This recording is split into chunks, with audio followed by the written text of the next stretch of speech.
প্রথমে দেখিয়ে দিলাম মাছ ভাজা। আচ্ছা বলেন তো, বাঙালি মাছ প্রেমী না পোস্ত প্রেমী? আমি নিয়ে এলাম ছোট্ট একটা রুই মাছের রেসিপি নিয়ে। অবশ্যই তোমরা পুরো ভিডিওটা দেখবে, তারপর কমেন্ট রাখবে।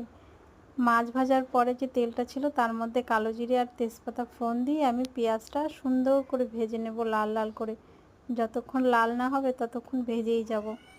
ভাজার পরে তোমাদেরকে দেখিয়েছিলাম পেঁয়াজ কুচি, টমেটো কুচি, তারপর কাঁচা লঙ্কা চেরা, এগুলো তো তোমাদেরকে দেখিয়েছিলাম। এক এক করে সব অ্যাড করব।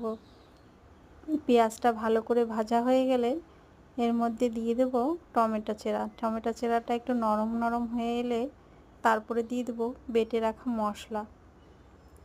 আদা বাটা দেব, জিরা বাটা দেব, আর লঙ্কা বাটা দিয়ে মশলাটাকে ভালো করে ভেজে নেব।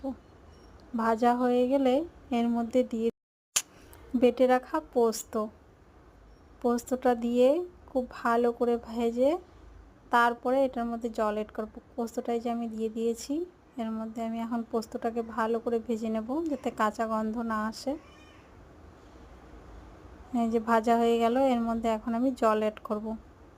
জলটা দিয়ে কাঁচা লঙ্কা চেরা দেবো। কাঁচা লঙ্কা চেরা দেওয়া হয়ে গেছে। এবার জলটা ভালো করে ফুটে এলে তারপর যে আমরা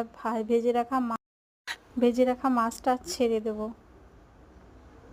আর এই রেসিপিটা না আমি ফার্স্ট টাইম করেছিলাম। পোস্ত দিয়ে অনেক খেয়েছি মাছ, কিন্তু রুই মাছ এভাবে পেঁয়াজ দিয়ে আমি কখনোই পোস্ত বাটা দিয়ে করিনি, ফার্স্ট টাইম করলাম। তো দারুণ হয়েছে, রান্নাটা ভীষণ টেস্ট হয়েছিল। এই যে এখন ফুটে এলে তরকারিটা আমরা নামিয়ে দেবো। আমি কিন্তু গরম মশলা কোনো কিছু অ্যাড করব না, এইভাবেই নামাবো। এই দেখো ফাইনাল লুক কি দারুণ।